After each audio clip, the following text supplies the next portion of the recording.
다음은 파일럿 테스트에 대해서 살펴보도록 하겠습니다. 파일럿 테스트란 뭘까요? 여러분들 그 파일럿 테스트란 이야기 들어보셨습니까? 아마 충분히 들어보셨을 거라고 생각이 드는데요. 파일럿 테스트란 어원은 선박을 안전하게 항구에 접안시키기 위해서 그 선박에 탑승하는 사람을 파일럿이라고 합니다.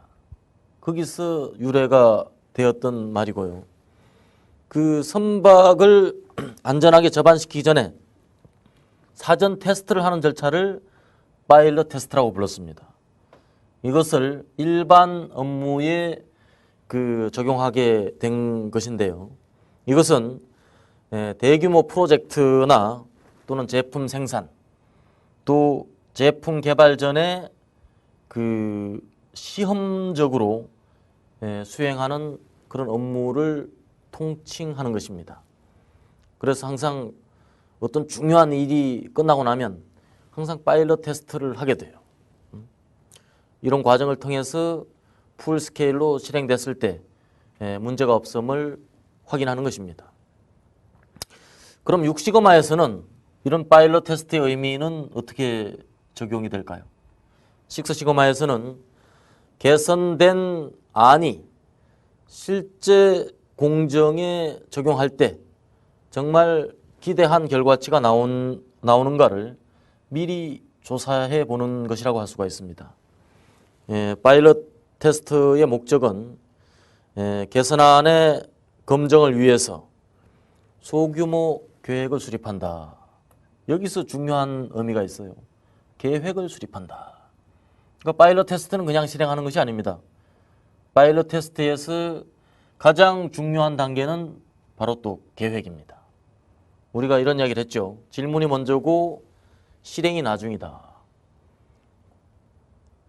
질문이 똑같으면 대답 똑같다. 그 결과도 똑같다고 했습니다. 그 질문이 바로 계획인 것입니다. 계획이 달라야 결과가 달라지게 됩니다. 그래서 파일럿 테스트도 계획을 얼마나 충실히 잡았느냐에 따라서 그 결과도 얼마나 충실히 나타나는가가 결정이 됩니다. 개선안의 사전 검증을 위한 위험을 최소화할 목적으로 파일럿 테스트가 진행이 되는데요. 이것은 전체적인 개선안을 보완하는 그런 효과를 가져오게 됩니다. 두 번째는 향후에 추진될 그런 개선안의 예상 비용과 또 효과가 예측이 됩니다.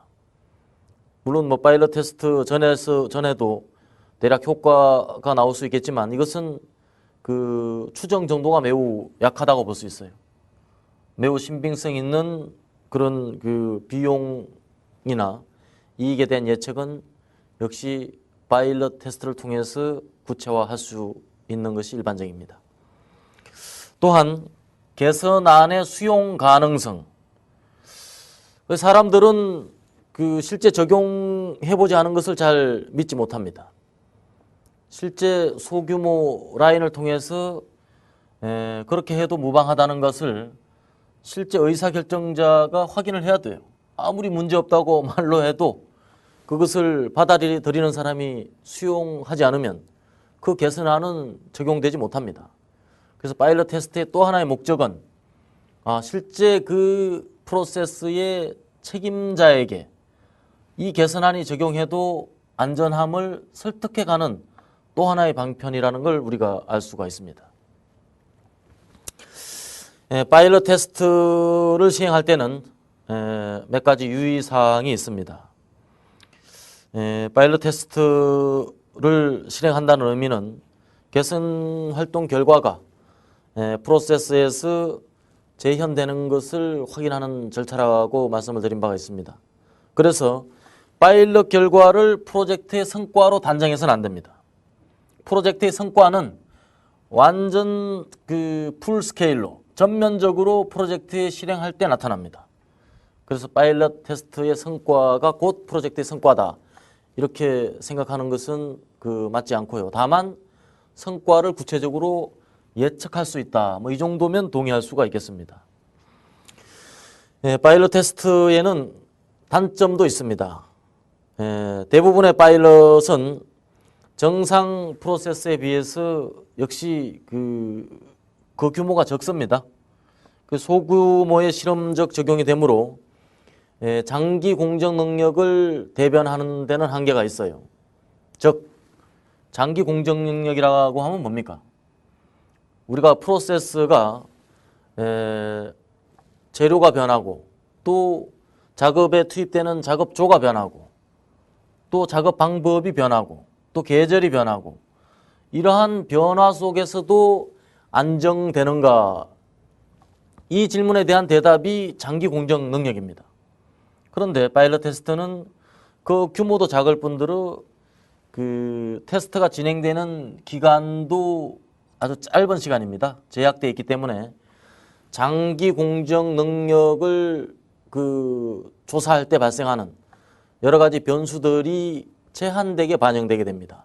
그럼으로써 변동의 요인들이 충분히 반영되는 데는 한계가 있다는 것은 먼저 이해하고 들어가야 됩니다. 다음으로 블랙 노이즈. 우리가 그 노이즈를 크게 두 가지로 분류를 하죠. 첫째는 화이트 노이즈,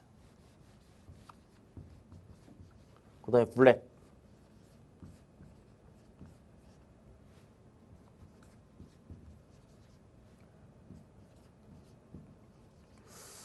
자, 이게 첫 번째 노이즈고 이게 두 번째 노이즈입니다.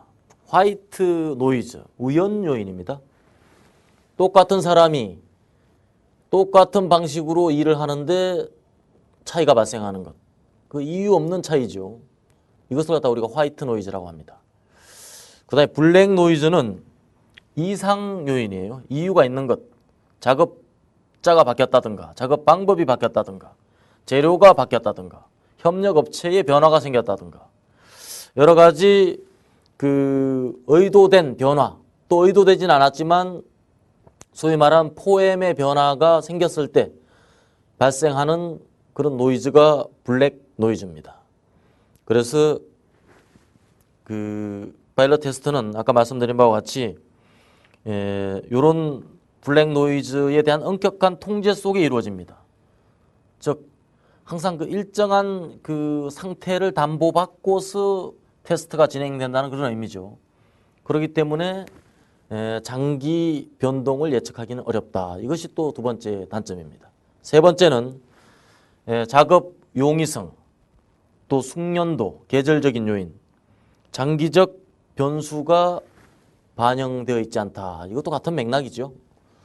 그 다음은 파일럿 결과에 대한 해석은 단기 능력으로 해석이 되어야 됩니다. 이것이 이제 파일럿 테스트가 대단히 유용함에도 불구하고 너무 모든 것을 파일럿 테스트를 통해서 검증이 된다. 이런 정도의 생각은 건물이라는 걸 밝혀주고 있습니다. 파일럿 테스트 상에서는 또 옵션이 있어요. 선택사항. 해결책이 여러 개의 요소로 구성되어 있으면 여러 요소로 나누어 실행할 수가 있습니다.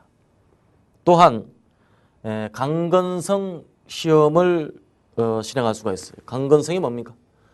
로버스트한, 즉 정말 어떤 조건에서도 그 변동의 여지가 적은가, 그래서 실제 우리가 실험을 통해서는 확인할 수 없는 그런 로버스트한 공정 운영을 평가할 수도 있어요.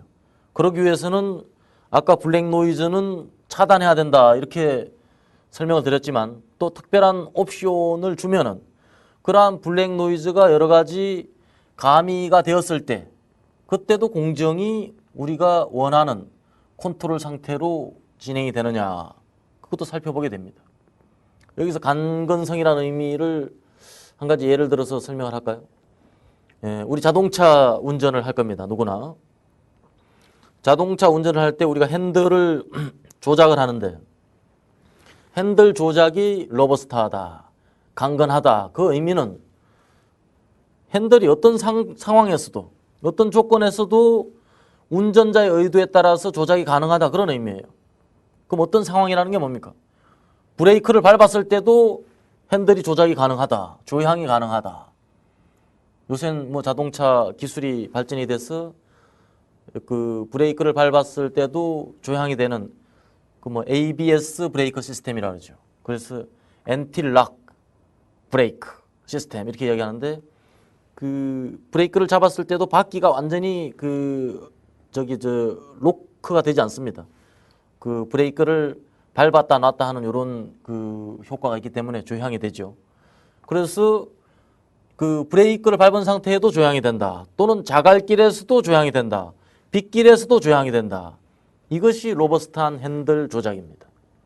그러기 위해서 자동차 설계자들은 여러 가지 그 상황에서도 극복될 수 있는 그런 기술적 디자인을 하게 되는 것입니다. 파일럿 테스트 운영 절차입니다. 파일럿 테스트는 첫째, 최고 경영진으로부터 리더십을 확인받는다. 이게 무슨 말입니까? 의사결정자에게 승인을 받는다는 의미입니다. 여기서 최고 경영진, 뭐 사장을 연상시킬 수 있는데요. 의사결정자로 보시면 되겠습니다. 두 번째는 운영위원회를 선정한다. 자, 여기에 그 나와 있는 10가지는 대단히 그 규모 있는 파일럿 테스트를 그 대상으로 하고 이렇게 그 수순을 정해 놓은 겁니다. 파일럿 테스트의 규모에 따라서 이 중에 일부는 생략해도 된다는, 그건 어떤 전제에서입니까? 파일럿 테스트의 위험도나 규모 또 등의 어떤 그 이 성질에 따라서 이 중에 그 어느 단계는 생략할 수 있습니다. 그래서 운영위원회가 선정된다. 그 다음에 세 번째, 브리핑을 실시한다. 이번 파일럿 테스트는 어떻게 진행된다. 그 다음에 네 번째, 역시 완벽한 파일럿 실행 계획입니다. 그 다음에 다섯 번째는 영향을 받는 관련자에게 설명회를 갖게 됩니다. 그 다음에 여섯 번째는 관련자들을 훈련시킵니다. 이 대목이 굉장히 중요한데요. 파일럿 테스트가 진행되기 전에는 그 파일럿 테스트에 참여하게 될 그 인원들에 대한 교육, 훈련이 필수적입니다. 그렇지 않고 그 파일럿 테스트에 참여했을 때 여러 가지 그 불필요한 산포가 발생이 되게 돼요. 다음은 파일럿 실행을 모니터한다. 이제 파일럿 테스트를 진행하면서 그 사전에 계획했던 내용을 관찰하는 단계입니다. 다음은 파일럿 결과를 확인한다. 다음 아홉 번째는 파일럿 2에 필요한 변화를 실행한다. 아까 전 장에서 뭐라 그랬습니까? 옵션에 따라서는 로버스트한 강건성 테스트를 한다고 말씀드린 바가 있습니다. 여기서 그런 맥락입니다. 파일럿 2의 필요에 따라서 여러 가지 로버스트한 상황에서 그 안정된 그런 결과를 얻을 수 있는가를 확인할 수 있습니다. 열 번째는 경우에 따라서 다른 영역으로 다시 확장해서 실행해 볼 수도 있겠습니다. 이와 같이 10가지 그 파일럿 테스트의 그 일반적인 추진 순서가 되겠고요. 파일럿 테스트를 실행하기 전에 사전 작업이 있습니다. 아까 계획이 중요하다고 말씀드린 그런 맥락에서 보시면 되겠습니다. 성공적인 파일럿 테스트를 실행하기 위해서는 준비가 중요합니다. 그래서 그 준비해야 될 그 내용을 살펴보면 첫째,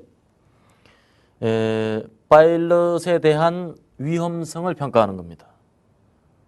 위험성은 그 우리가 어떻게 정의할 수 있습니까? 위험성은 크게 보면 위험은 심각성 곱하기 발생 확률입니다.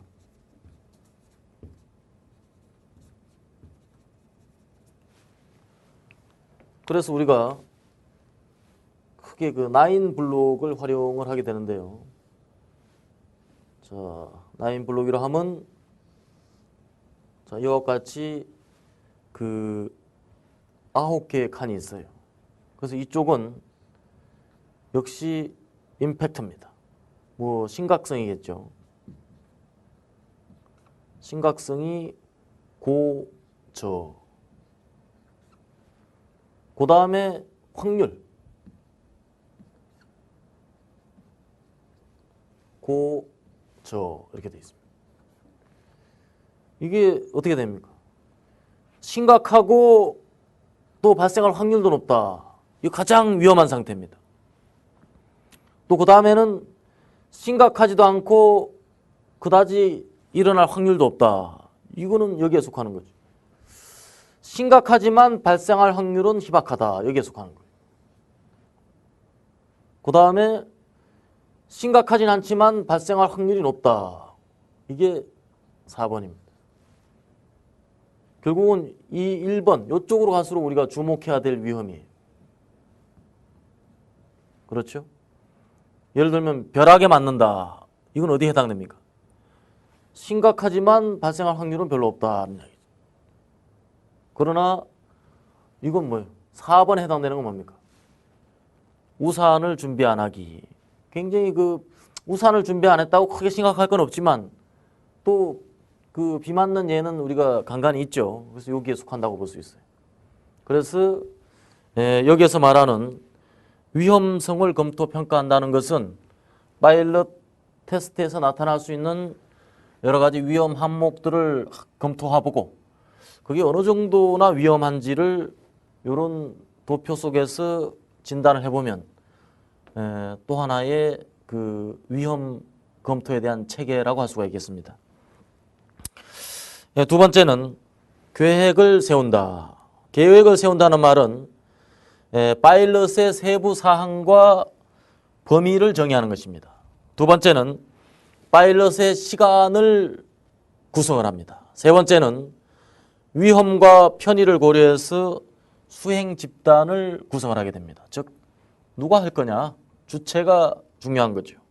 다음은 파일럿 테스트에 수반될 자원을 결정하게 됩니다. 자원이라 하면 결국은 돈, 사람이 주로 되겠고요. 그 다음에 장비, 인력.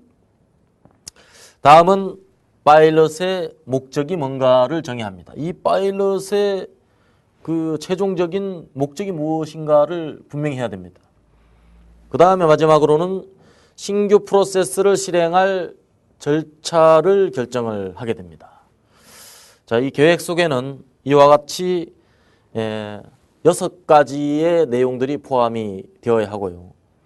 그 다음에 세 번째는 데이터 수집 계획을 완료한다. 데이터 수집 계획. 무엇을 측정할 것인가를 결정을 합니다.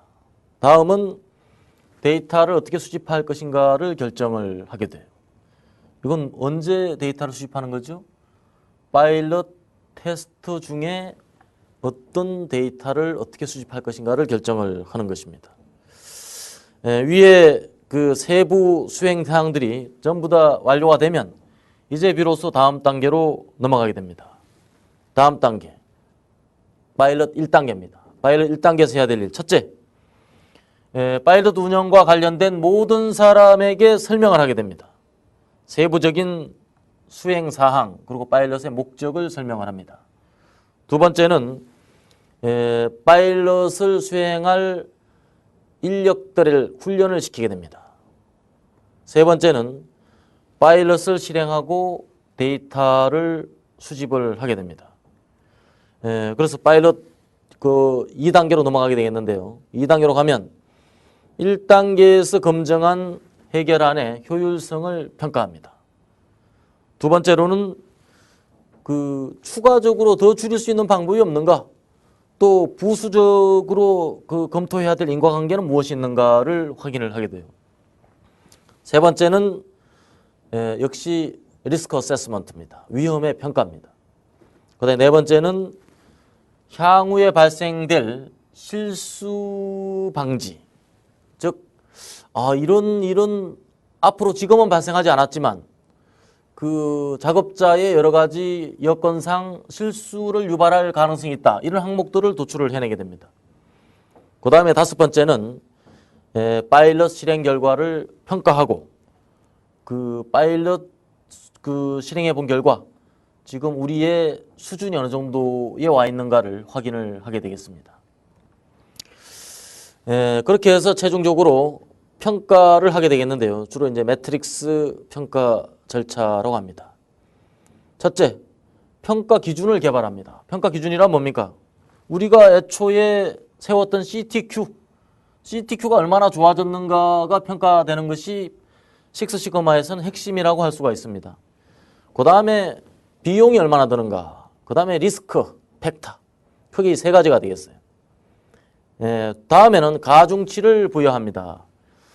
그 파일럿 프로세스에서 나타날 퍼포먼스는 몇 프로, 비용은 몇 프로, 또 리스크는 몇 프로, 그래서 최저 1점, 최고 10점의 가중치를 부여하게 됩니다.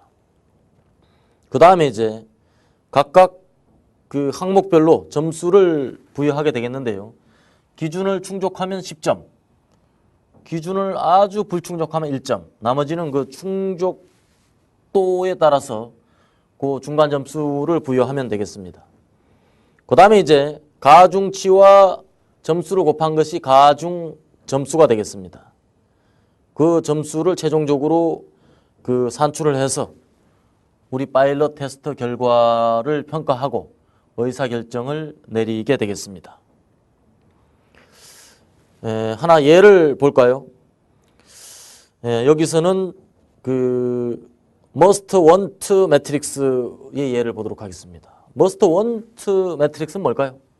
그러니까 이 평가 항목을 must 항목과 want 항목으로 구분하는 것입니다. must 항목은 뭐예요? 필수 항목입니다. must 항목은 그 중에 하나라도 결핍이 되면 그 결과가 불합격되는 것을 말합니다. must의 기준은 필수 조건이라고 하고요. 요건 또 의무적인 조건입니다. 법규.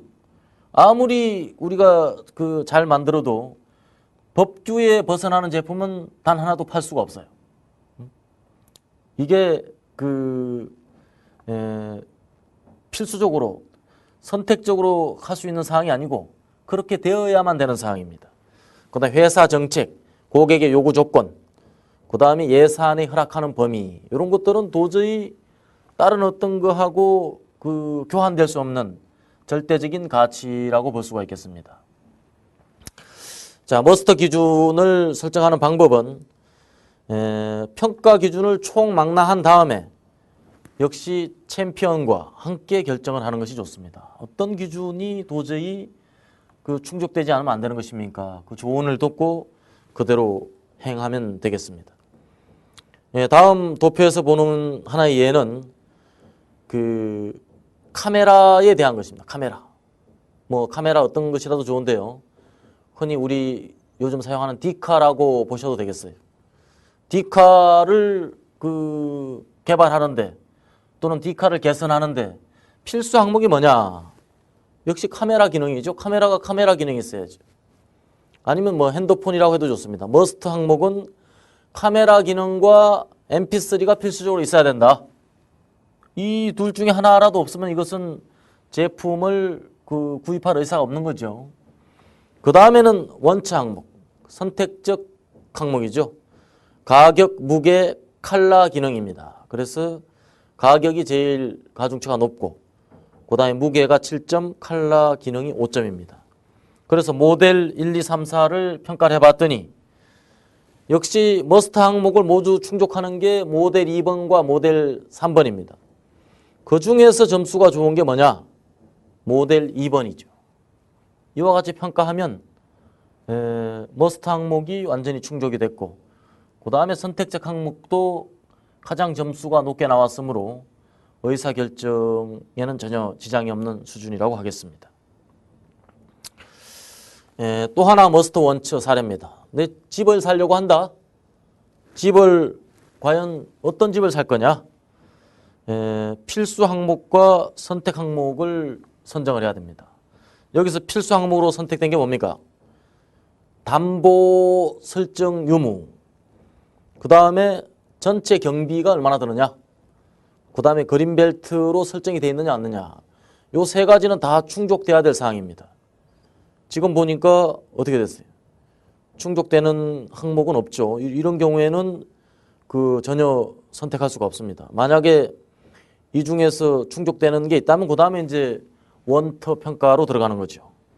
그 다음에 만약에 머스트 항목이 충족이 됐다면 그 다음에 이제 머스트 항목을 평가를 하게 되겠는데요. 머스트 항목은 뭡니까?